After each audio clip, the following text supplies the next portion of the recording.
I'll be loving you always with a love that's true. Always I'll be true to you.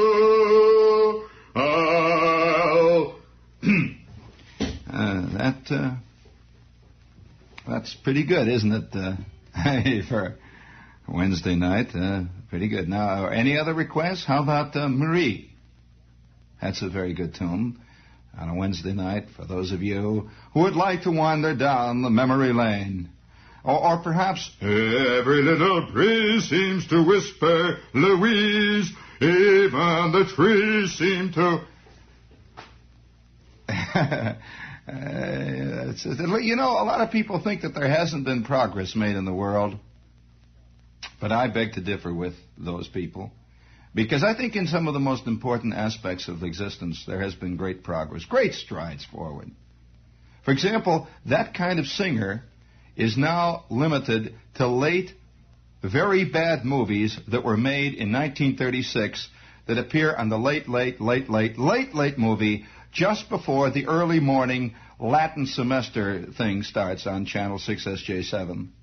And you find him, you know, Walt, have you noticed that guy wandering down through rose flowers saying, I'll be loving you with a love that's true. I'll be loving you always. It's a very, very good thing about that. It's kind of, you might say, the Nelson Eddy Dick Foran syndrome. By the way, I wonder what Dick Foran is doing these days, huh?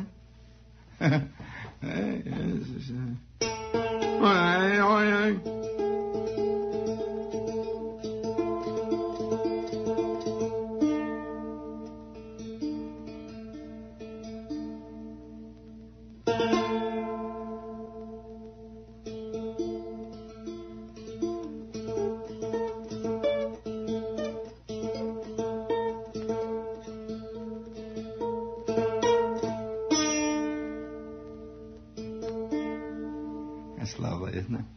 They're playing our tune, Fred. It's a lovely thing. Now, for all of the gang out at Corky's, out in Staten Island, where they're having that wonderful pajama party, we'd like to... I love a parade. Oh, speaking of parades, little news note just came in here a couple of hours ago that I didn't hear on the newscast. I'm sorry that they didn't mention it. But it seems that down in the big airline terminal, down in Miami, got this big airline terminal. I think it's Eastern, doesn't matter. It's one of the big airline terminals, and it seems that there's been a mysterious visitor has gotten a hold of the microphone from time to time down there. You know the PA system that they have in these big terminals, the one that says, platform 7, airplane number 17, over Chicago, Miami, Newark, now boarding on ramp 4. You know that thing?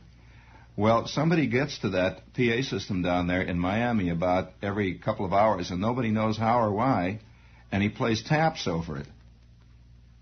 He plays taps over it. Well, I don't know whether you have boarded a plane to the sound of taps ever in your life. But, you know, taps doesn't only mean lights out, fellas. It means lights out. It's a very different kind. Da-ta-ta, da-ta-ta, da-ta-ta, da-ta-ta, da-ta-ta. La ta ta, la ta ti, la ta ta.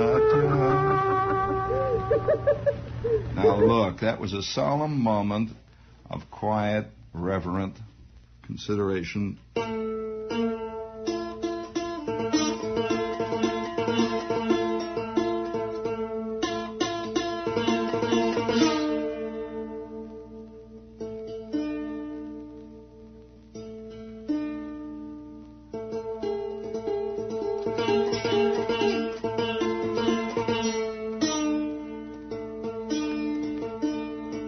Like that, don't you? Yeah, you're like that. You're getting a little bit hung on that. Be careful. You know what the next step is? Hashish. Oh, yeah. Nothing goes better with a koto than...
Now, any more requests?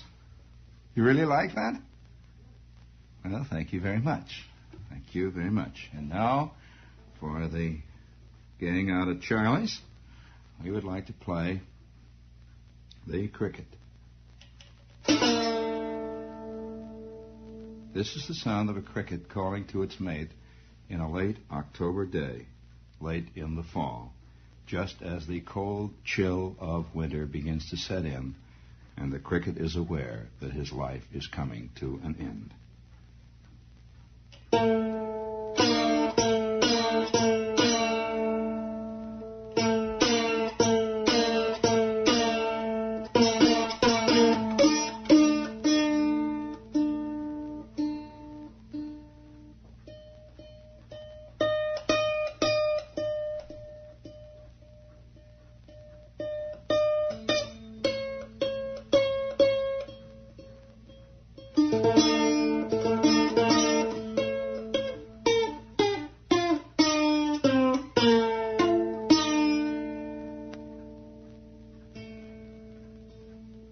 Cricket is dying.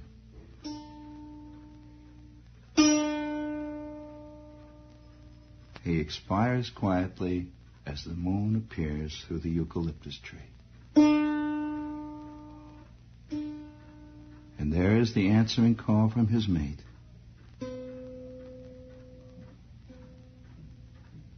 And now a last joyous surge, and the cricket has died. Now, any other requests out there?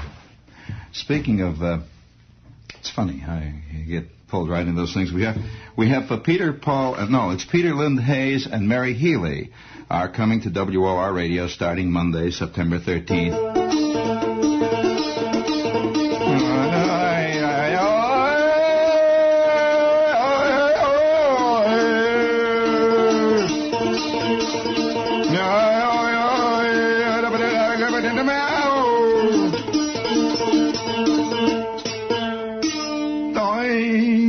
That starts the 30th of September. It's a very exciting program.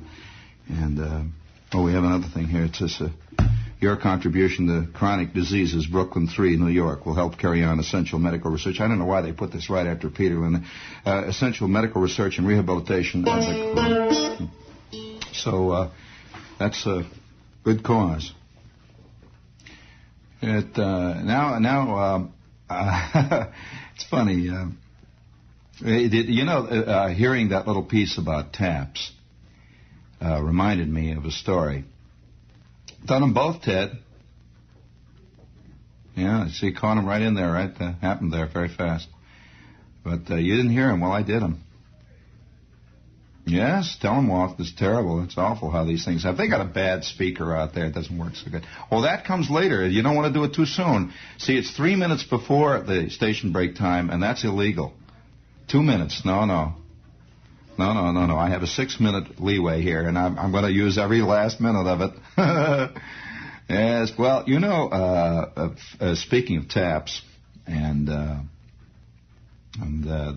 sound of taps being played over a PA system, did I ever tell you about the wild time that somebody did that? I saw that actually happen in the Army, and it was a galvanic moment. Taps in the Army has a very special connotation. It has much more than lights out. It's a very strange feeling. I wonder how many guys who are sitting around out there scratching, spitting, and having another thing, just sitting around. I wonder how many guys out there remember the first time that you were in the Army and you really began to feel and you knew you were in the Army. The first moment when you had that vague, funny sensation of it's no longer play, it's not for fun, and they're not kidding, and all the rest of it, and somehow it's peculiarly connected up in my mind with taps. I recall the only time that it ever happened to me. I got into the Army. I was in the Army about 2 or 3 days, and it was so wild, the first couple of days, running around and hollering and in this induction center. And it was like a giant nightmare. And you can't really make sense out of a nightmare, It's like trying to make sense out of trying to catch a subway in an enormous subway station where there are 6,000 trains all going in the opposite direction, all in a big revolving platform, and numbers are being shouted, and you can't quite make any sense or any kind of real pattern out of it. You know what I mean by that? There's no pattern at all. I wonder when somebody is going to do a real movie about the Army. Really, you know how it really is. It's a wild scene to find. Speaking of wild scenes, this is WOR AM and FM New York, and I'll tell you, this station is really wild. It's funny. It's getting wilder and wilder. I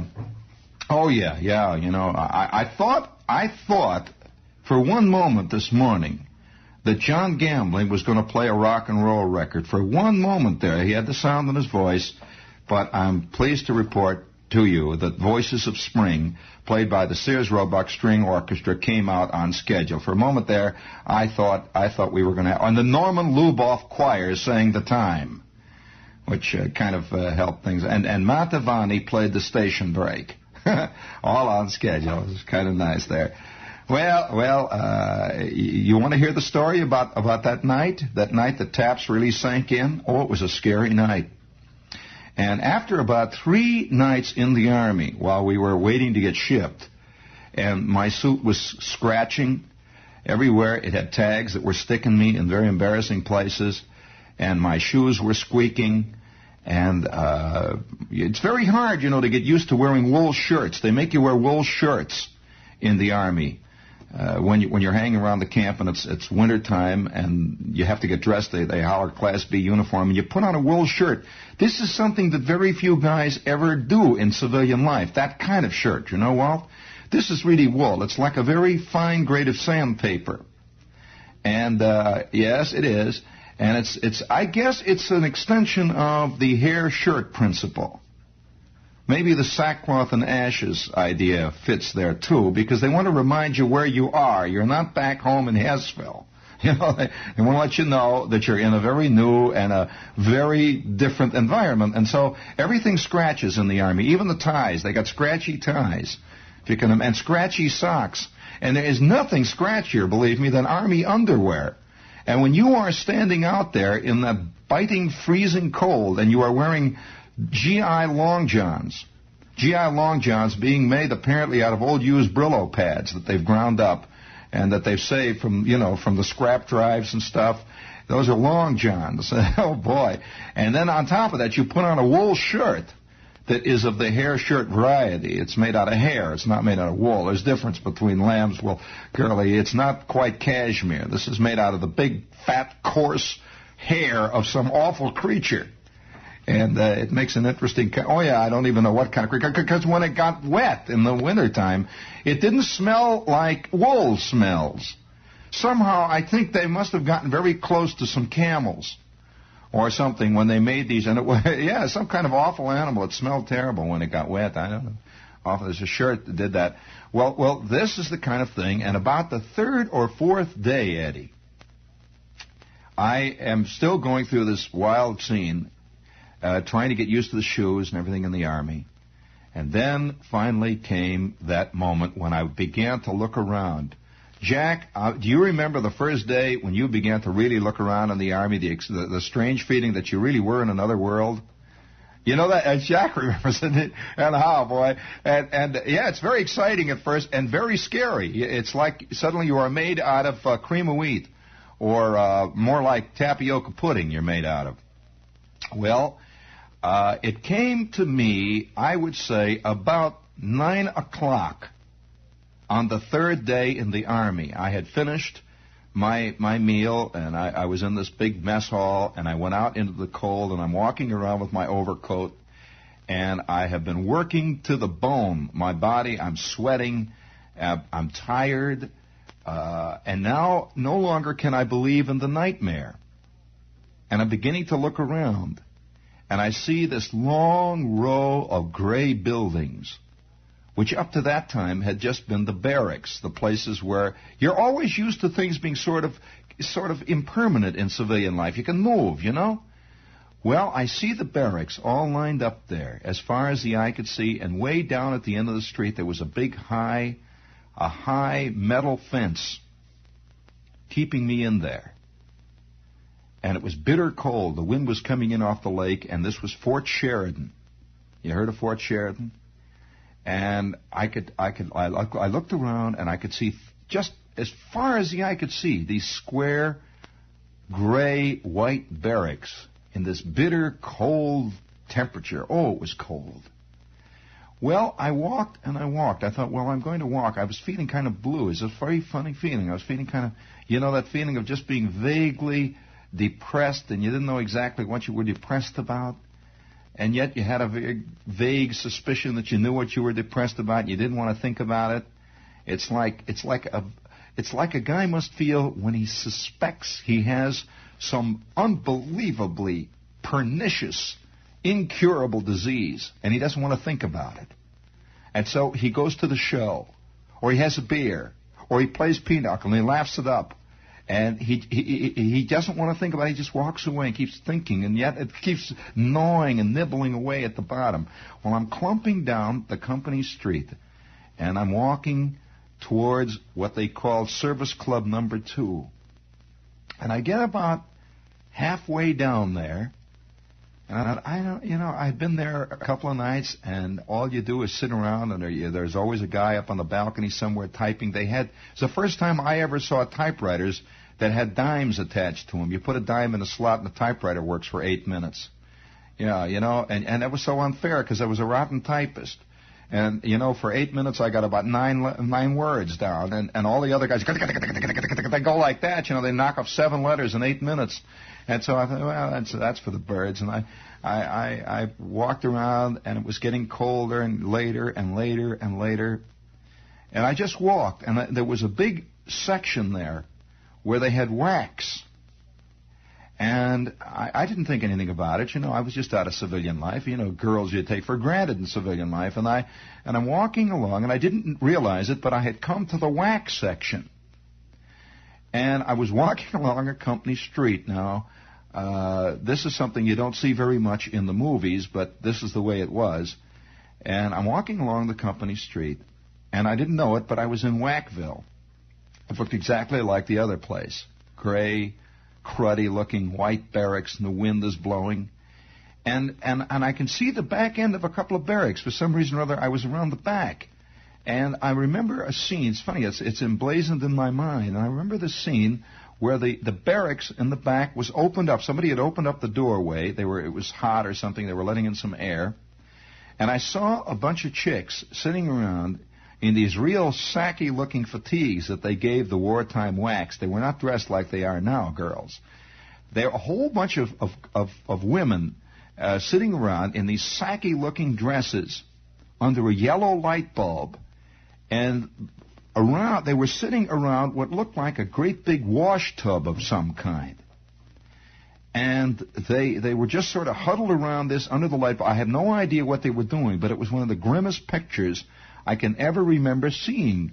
These sacky fatigues, these sort of tired, angry-looking women. They weren't the pretty little whacks that you always see played by Audrey Hepburn, you know, that kind of thing. No, they were all sitting around under a yellow light bulb, and I am walking down this company street, and I glance in, and I see the scene, and just as I go past, I hear somebody saying something, and one of these girls, and she's hollering at another girl who is apparently in another part of the barracks.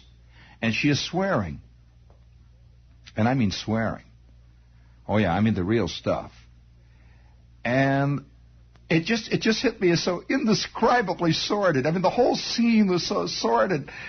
I'd never seen this side of war. You know, the side of war never is entered into by Errol Flynn or Don Amici or Van Johnson or even Rip Torn. It just is never there. You know, there's always nice, clean stuff like guys throwing grenades at one another. Somehow, everything was cruddy. You know, Esther Jane Alberry, I could never, you know, all the chicks that I had known, and they were yelling at each other. And I go wandering off in the general direction now. It's about an hour and a half. I've been walking around, and the camp is practically pitch dark. Just a few yellow lights you could see around here and there. You could see over here an orderly room, and you walk past the orderly rooms hour after hour. You walk past orderly rooms, and once in a while there's a guy on guard duty, and you just sort of walk. And I'm feeling cold now, and my uniform is scratching. And I'm not yet back at the barracks at this point, and I hear a bugle go off. Now, this was the bugle that they always blow like 10 minutes or 15 minutes. I don't know what they call it. What is the bugle they call, Jack, that goes off before lights out? No, that goes off before. They give a warning blast. Last call. Yeah, you're right. They give a thing like says, you better get back from the club, Dad, or you're going to miss bed check, is what it really says. And so I hear that bugle go, and I'm about a half a block or so from Home Sweet Home, which was number 714A, or was it D? It was the big white one there. and I'm walking along, and I'm on my way to this barracks when I have missed bed check. Tap starts to blow. Well, it was cold. The wind was blowing in off the lake. And taps is a mournful sound at best. It's one of the most beautiful of all bugle calls. I don't think anyone can argue that. No matter how hip you are, something happens when you hear taps. It just happens. That's it. Well, they start blowing this thing. And it's coming from loudspeakers somewhere around the camp. And you can hear it echoing. And it's echoing from the barracks. And it's just so black you can't see the inside of your hand. It's so black. And you can see a yellow, these are not cozy-looking lights that you see in an army camp. Just sort of yellow squares, sordid yellow squares, like naked yellow light bulbs. You don't get the feeling of flickering flames on friendly hearths at all. Well, I hear the sound of this taps, and I'm about maybe a block or so from my little pad, which I shared with 75 other confused guys. And they were already ostensibly in the sack. And I'm walking along all by myself. I see the lights go out. Now it is totally dark, except for the orderly rooms that are lit up. You could see a day room here and there in one of the permanent companies still lit. But all the training companies and all the shipping companies' day rooms went out. The OD walked around with the CQ, and they checked it. You see, there was nothing there, nothing stirring, because you were confined to your barracks. Well, I'm walking along when this guy starts to walk next to me, and it's the CQ. And it's dark. CQ is the charge of quarters, and he is a corporal from the regular company. He says, where you been, Mac? What company in? And I says, I'm going down to Company G, right up ahead. And he says, where you been? I said, I'm down to Service Club 2. And I still have the civilian attitude, sort of, well, Well, he recognized this. And he said, well, look, Mac, you better get in before the OD comes around. They're checking beds. They're starting at the other end of the street. You better get in. Well, I had maybe another 100 yards, and TAPS is still going. It is still ba-ba-bee, ba-ba-boo. And it's floating over that cold, cold loudspeaker into that cold ambient air coming off of Lake Michigan and whistling down from the Sioux, coming down from the upper straits of Michigan and Mackinac. Oh, boy. And that thing is echoing. Well, now it has stopped. Dead silence. The instant after TAPS is the instant it begins to soak into you. Just dead silence. And I see that company door step up there. You know, you see the barracks, little steps going up ahead of me, and I'm walking along. I get up on the steps, and that cold wind is whistling down the company street. There is not a single soul anywhere stirring, except for one thing. Way down at the end of the street, they had these wooden sidewalks, you know, made of slats. The street itself was just gravel and clay.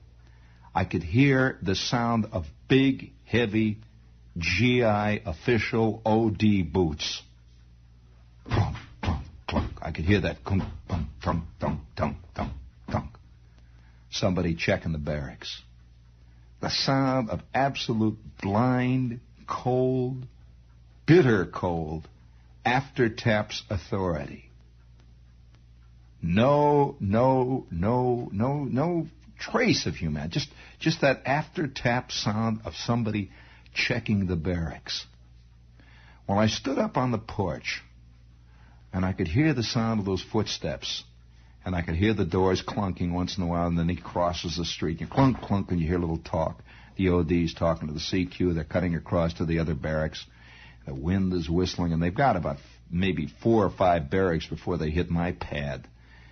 And I'm looking down the company street, and I see a GI truck make a turn down there, one of these great big troop carriers with a big canvas top. Oh, boy, that does not look like a Galaxy convertible, I'll tell you that. And the sound of a GI truck just after lights out with the wind blowing from the lake is one of the most chilling, mechanical, warlike sounds that I know of. The sound of gunfire is not a warlike sound. The sound of great big cold machines moving in the darkness is much, much scarier. Well, I hear the sound of this truck, and it goes. There's a certain kind of gears that the GI trucks have. They're very low gears that are made for climbing up the White Cliffs of Dover under heavy gunfire. Yeah, they'll go straight up, and it's going.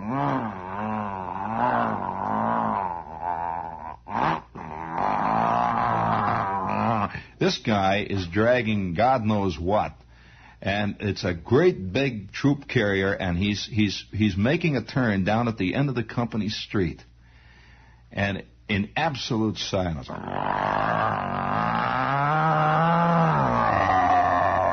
Oh boy. That did not sound at all like my V8. Not at all. And then he stops. The sound of that GI engine idling down there at the end of the street, and I could hear those feet going clunk, clunk, clunk, clunk, clunk, clunk, clunk, clunk, clunk, clunk. Silence. They're checking another barracks. And then clunk, clunk, clunk, clunk, clunk, clunk, clunk, clunk. Checking another barracks. And for some nutty reason, which I will never be able to fathom, looking down over that long street, hanging there in that ice-cold moonlight, it suddenly hit me. And it's the first time it hit me. I remember distinctly that I am the enemy. That to somebody else, I am the hated, feared, bestial enemy, and that he is about to try to kill me. That if he could get here, he would do it. I don't know why it soaked in at that moment. Well, I go into the barracks. Well, the barracks is absolutely pitch black. It's lights out, but there's a lot of guys hollering and yelling, because there's only 3 days in the Army, and that kind of stuff. Hey, Charlie! Hey, Charlie! Hey, what kind? Did you get your coat fixed today? Did they ever put it? Hey, Charlie! Hey, did you ever turn? How about those shoes? You turn them in? That kind of stuff, and they're yelling back and forth. Hey, for God's sakes, close the door! You want to freeze, asshole? Well, it's all like Camp Berrien, which I had attended as a Boy Scout, because we were all still Boy Scouts. We were all out for a big camping thing. Well, I got back to my pad, and instantly, I forget that moment there, out there on that thing, and don't think for 1 minute I'm pretending that I had deep insight. Not at all. The minute I'm back in there, I'm saying, oh, shut up, you nut, for God's sakes. I'm hollering like all the rest of it, and I get back into the pad. I sneak down into my sack, and it's warm there for a minute there. I'm laying there, and then I hear outside, that sound.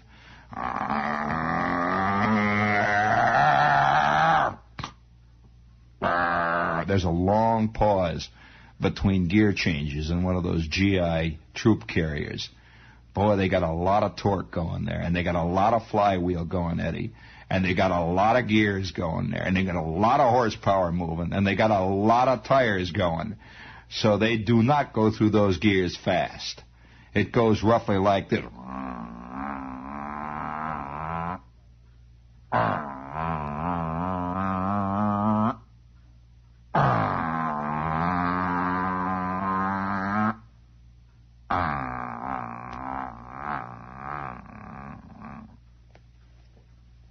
Off he goes. And I'm laying there in the pad, and it's dark out, and I can hear one or two guys are beginning to cork off. It's getting quieter and quieter. Then I finally quietly slipped off. But every time I hear the word taps, just the word, just the sound, just the idea of taps, I have a faint feeling, Whatever it is, just a faint feeling.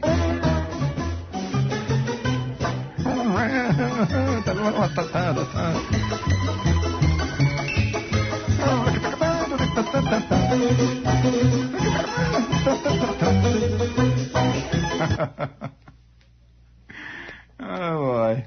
It's a funny business. Now, this is almost exclusively a male thing. I don't know. It is. It's very difficult to tell this to women.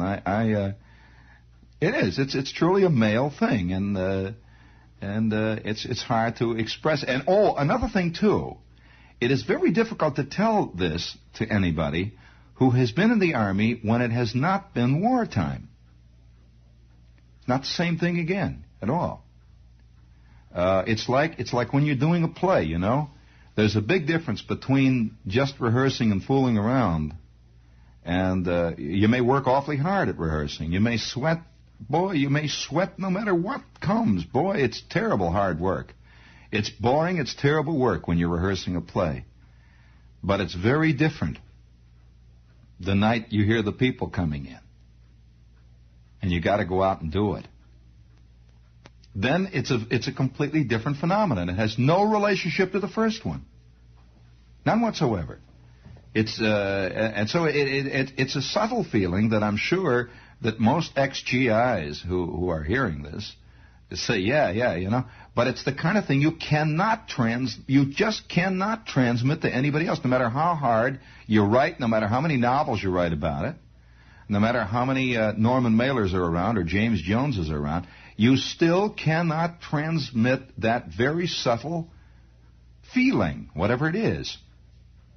That crazy feeling of aloneness, and still it's a feeling, if you can imagine, Eddie, a feeling of aloneness mingled with a fantastic feeling of being part of an enormous crowd who are all your friends. Now explain that one. That's just the way it is. It's subtle. Now you you want to hear about the time the guy threw the taps into the PA system? I'll tell you one time. It was the greatest juxtaposed piece of business I've seen in years. It would have done credit to Ingmar Bergman. for using sound at the right moment. And I don't know whatever happened to the guy. I'd like to shake his hand. I know that they said that if they ever caught him, they'd court-martial. Well, there's a great expression that they use in the Army, which has never even appeared in Army stories. Oh, yeah. I'll tell you after we get off the air. It refers to how far you'll court-martial a guy. Oh, yeah, boy. And I heard a lot of loose talk about what they were going to do to this guy if they ever got him, but there was 800 guys that were pulling for him, and it would be pretty hard to get this guy at that, because nobody was talking.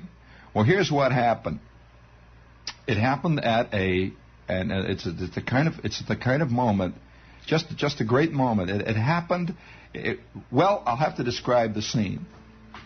We were all. This group of guys, it was in ASTP. Did you ever hear of ASTP, the Army Specialized Training Program? Well, now, that's not like ROTC. I'll tell you that right offhand. And there were a lot of guys in ASTP who were not just college guys. ASTP, in certain instances, was composed mostly of guys who had spent like a year and a half in foxholes. Guys who had spent a lot of time ducking all kinds of metal. Guys that have been in all kinds of, oh boy, I would love to use some of the real GI expressions here to tell you what kind of duty that many of these guys had had. They'd been there, and a lot of them. And so, by dint of one fluke or another, they had applied for this great thing. It was like applying for heaven. It's like filling out the forms to be sent to paradise. You just couldn't believe it ever happened. What would you do if a guy put on the bulletin board of the company tomorrow morning, we are accepting a few applicants for Nirvana. As of 0800 tomorrow morning, we will interview applicants to be sent directly without any stops for fines or other problems. Will be sent directly to heaven. And there you will become permanent party. This is a very special deal that we've worked out. Now, of course, you don't ever expect to have that happen. While you're marching through the sludge and the rain is coming down and you can hear, whoa! This guy goes past with 50 caliber machine going and everybody is running and this stuff is flying.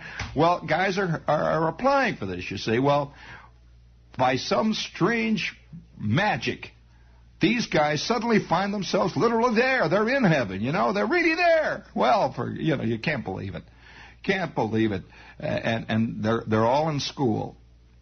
And, it's funny.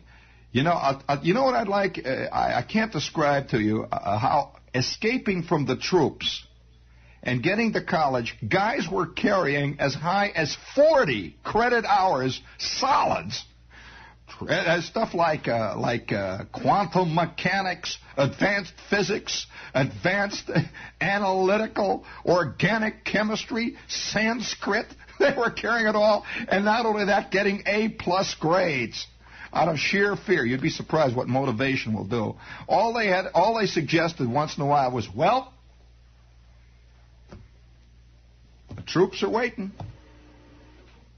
All you got to do is slip a little in your grades. The troops are waiting. Well, you never saw more books being cracked. The only time in my life I actually, you hear about guys pounding their head against the wall. Did I tell you about that night? I am sitting, I'll tell you, it was pure hell. I cannot describe to you. You guys have all studied. All of you studied at one time or another in your life. Well, can you imagine studying in wartime, in the worst part of the war, too? I mean, this is not when like everybody's winning. The worst part of the war, you are studying, well, I'll tell you the courses we were taking. Physics, chemistry, calculus, geography, English literature, history, military science. Oh, you haven't even come to the string. We were taking, you want to hear the rest of it? Anyway, the point being, we were taking roughly 40 credit hours per semester. Well, now we were, and most of the guys, a lot of the guys had been out of school for a couple of years, out of high school, And so it was a terrible thing to try to get back into studying. And guys had been in the Army, many of them had been overseas. A lot of guys had been shot at, everything else. So here they're frantically trying to get caught up and trying to work like mad. And they gave us grades. We were in the civilian classes. They were not special classes. So here you were sitting next to guys who were taking 15 credit hours, and they were taking one solid, and they were majoring in gym and football. And all the while you're trying to do it. And each professor, by the way, thought his class was the most important class for a guy who was going to go out and get his head shot off against the Japanese. And so they insisted, all the way down the line, even the history professors, they flunk you right out. Well, if you flunk one course, in fact, they said if you got a C on any of the courses, forget it. It was the boat.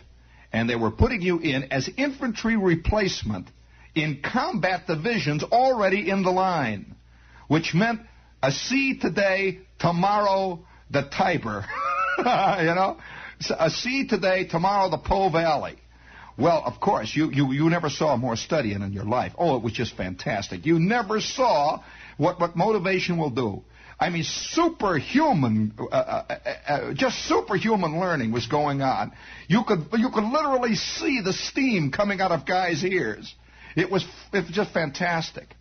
Guys think that they've worked under duress. Well, I'll tell you, there's no duress like that, because about every 3 or 4 days, a couple of guys would disappear. And we would hear about them. Oh, my God, no. The 103rd? Oh, 75% casualties in the last 24 hours alone. We would get the reports back from the front. Did you hear what happened to Murphy in the English class? No. Well, he's at Walter Reed. Already? Yep, Walter, basket case, Oh, no. 7 minutes after he left the English class, boom, they sent a shell over, got him. There he was caught right there with his rules of grammar in his hand. Well, you'd be surprised what motivation will do. Well, and everybody, because we had lights out. Lights out was automatic, but nobody slept. Nobody slept. 24 hours round the clock we worked. Absolutely. You could not afford sleeping under those conditions. Well, about 2 o'clock in the morning, I'm sitting in there, you see, and I've got the shades pulled down, and me and Goldberg's on the other side of his desk, both of us, you see, we're roommates. We are really sweating it off. Oh, we're working like fiends. We got flashlights and we're working. And suddenly I hear bloomp, bloomp on the wall. I actually hear gunk, gunk. A very funny sound. Gunk, gunk. Gunk, gunk, gunk. Like that. Gunk. And then I hear a little muttering. Gunk, gunk, gunk.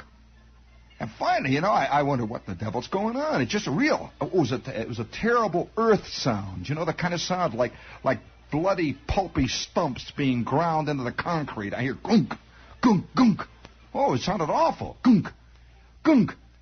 Well, finally, I goes to the door, and I pulls my door open. I creeps out into the darkened hall, afraid of the CQ. My head is spinning with integral calculus, and I've got everything going. And I hear it coming out of the next room. Gunk, gunk. And I knock on the door. It stops for a minute. Gunk, gunk, gunk. And then I hear this voice. It's Roswell T. Edwards from Brockton, Mass. He says, "What do you want?" I said, "What's that sound?" Gasser's hitting his head on the wall because he can't get the integral. I said, "What?" And I open the door, and here is this GI hitting his head on the wall. He can't get it in. He can't get the ideas. Boom, boom. I said, "Cut it out, Gasser, cut it out. It won't help."